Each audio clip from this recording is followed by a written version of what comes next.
All right, welcome back to the Star Trek Rewatch, where every Thursday I watch an episode of Star Trek the original series, then I read an excerpt from Alan Asherman's Star Trek Compendium, give my thoughts on the episode, and then wrap things up and leave open to you to leave comments below. So here we go. We have made it up to the fourth episode of season number 3. This is Mirror Mirror. This was written by Jerome Bixby. Jerome Bixby wrote the script for the science fiction film It, The Terror from Beyond Space from 1958. Some people say that that film is the basis for the film Alien by Ridley Scott. So he's a science fiction writer that did a lot of scripts for television, The Twilight Zone, etc. But this was directed by Mark Daniels. The composer was Fred Steiner, and the photographic effects were done by Van der Veer Photo Effects. This was filmed in late July and early August of 1967. So I'll quickly read the entry here. Kirk, McCoy, Scotty, and Uhura transport back to the Enterprise after initiating diplomatic relations with the peaceful Halkan Council. As a result of turbulent atmospheric conditions, the transporter malfunctions, depositing our people on a parallel Enterprise in another universe. So there's like a shot of the Enterprise. They're having some problems beaming them up, and you hear like thunder noises, and the Enterprise is coming across the screen, and it reverses image. It's going the opposite way. It reverses again, and then it reverses several times. And then our crew ends up beamed aboard a Enterprise in a parallel universe, affectionately known by Star Trek fans as the Mirror Universe, hence the title of the episode, Mirror Mirror. So, in this universe, the Federation has developed along Klingon principles. It's a warrior culture, right? In return, the parallel universes, Kirk, McCoy, Scotty, and Uhura, are deposited on our Enterprise, where they are immediately locked up by Spock. For our people, transplanted into a hostile environment, the situation makes it difficult to remain alive until they return. If they can return, Kirk discovers his counterpart's attractive captain woman and the Tantalus Field, a stolen alien invention that instantly does away with Parallel Kirk's enemies. Foiling Parallel Sulu's Gestapo-like security people and an aborted attempt by Parallel Chekhov to take over command, our people find an ally in Parallel Spock, who has a goatee in this, right? Who assists in their return trip. Our Mr. Spock returns the Parallel crew members simultaneously, and everything is back to normal. So, we have the Kirk beaming aboard the Parallel Enterprise, and their garb is changed.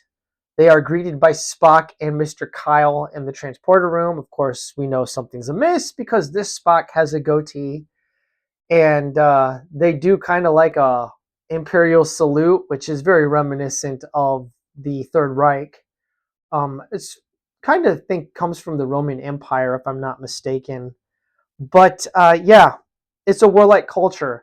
Kirk quickly learns that this Kirk in the parallel universe has assumed command of the Enterprise by assassinating Captain Christopher Pike. So you go up the chain of command by killing your superiors in the Mirror Universe. It's a great episode. This is a favorite of mine. I really like it quite a bit. Barbara Luna is the captain's woman in this episode. She is playing Marlena Moreau. It's got some of her film credits here. She was in Double at 4 o'clock and Irwin Allen's 5 Weeks in a Balloon. She appeared in the Man from U.N.C.L.E. episode, The Man from Thrush Affair. So, yeah, I don't really have, you'd think I'd have a lot to say about this. It's a great episode. I like the whole aspect of the Mirror Universe being what do they call this? The Terran Federation, I think, is what it's called. Do they name that in this episode? I'm not sure. The Mirror Universe does make further appearances in Star Trek canon. It never appears in Star Trek The Next Generation. There is a book by Diane Duane called Dark Mirror, which takes place in the Mirror Universe with Captain Picard and everybody. I happen to not like that book.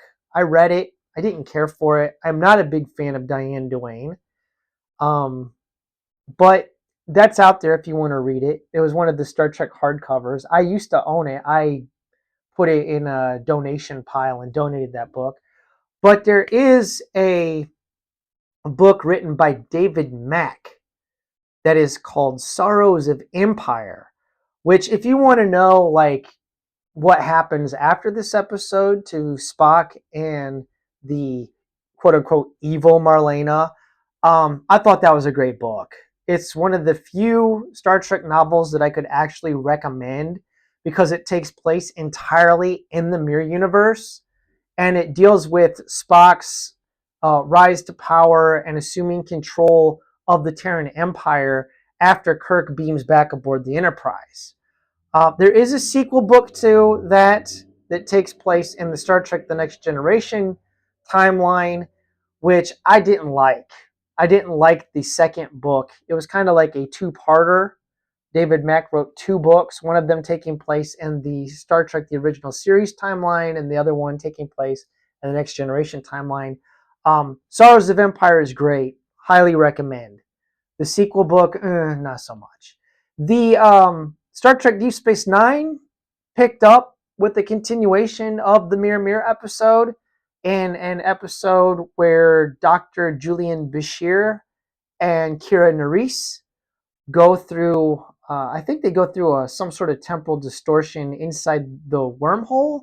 And they end up in the Mirror Universe where they find out like that the Terran Empire has fallen and that they are now, the humans are basically being oppressed by the aliens because the Empire was so brutal and oppressive that now Terrans, Earthlings, are hated. It's pretty good. Pretty good. That episode, I think, was titled Crossover. I think that's season 1, maybe season 2. I can't remember. There were several Mirror Universe episodes in Deep Space Nine. The second one was titled Through the Looking Glass. And then after that, they kind of just got dumb. Like those first two, though, I really liked. And then they kind of turned them into comedy bits where they just got more and more unbelievable. But there are further Mirror episodes that appeared in a two-parter in Star Trek Enterprise. I cannot remember the name of those episodes, but it was a two-part episode, I think from season 4, which took place in the Star Trek The Original Series timeline. Before. It was weird. There was Star Trek The Original Series technology in that episode, specifically the starship Defiant from the episode The Thulian Web. We might talk about this one again later on. But yeah, I don't have a whole lot to say. I'm really talking about other episodes and the whole inception of the Mirror Universe as it appears in spin-offs. There was a web series called Star Trek Continues, which has a Mirror episode in it as well. I think I might have mentioned this web series before when I was talking about Who Mourns for Adonis. But I don't really have anything else to say. I'm rambling on here. I'm going to wrap things up. This is a favorite of mine. I can toss this one. If this one's on, I will watch it no matter where it's at. I love it. I love the whole thing with the agonizers, the evil Sulu with the scar on his face, evil Chekhov. It's really awesome. Ahura gets to be like really cool in this one too. She's probably one of her more standout performances. She actually has something to do, distracting Sulu. But yeah, it's good. All right.